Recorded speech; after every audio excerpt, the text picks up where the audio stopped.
চীনের এই পদক্ষেপের সরাসরি জবাব হিসেবে অরুণাচল প্রদেশের সিয়াং নদীতে 11,000 মেগাওয়াট ক্ষমতার সিয়াং আপার মাল্টিপারপাস প্রজেক্ট বা সাম্প এগিয়ে নিচ্ছে ভারত।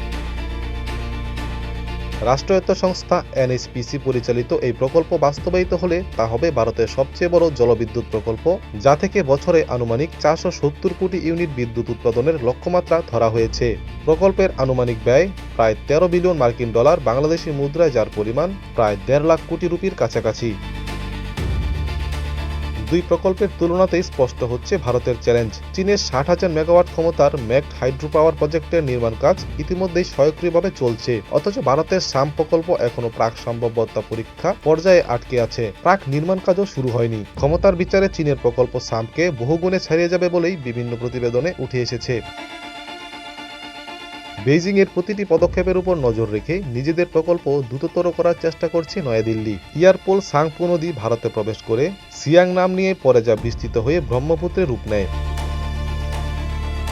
অরুণাচল প্রদেশ ও আসামের লাখো মানুষের জীবিকার সঙ্গে জড়িয়ে আছে এই নদী।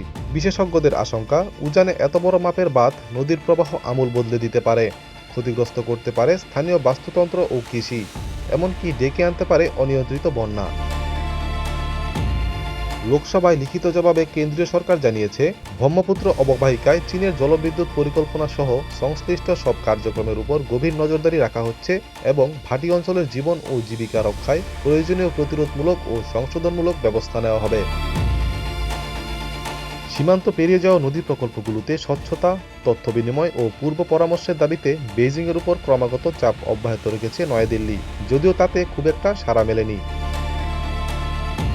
বিদ্যুৎ উৎপাদনের পাশাপাশি ভাটিতে মৌসুম বন্যা নিয়ন্ত্রণ এবং উজানের পরে পানি প্রবাহের পরিবর্তনের ঝুঁকি থেকে ভারতীয় ভূখণ্ডকে রক্ষা করার লক্ষ্যেও বিশেষভাবে নকশা করা হয়েছে সাম্প প্রকল্পে। এই দ্বৈত উদ্দেশ্যই প্রকল্পটির অর্থনৈতিক গুরুত্বের পাশাপাশি ভূরাজনৈতিক তাৎপর্যও তুলে ধরেছে।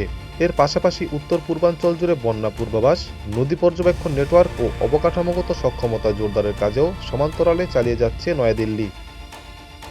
ATV USA international desk.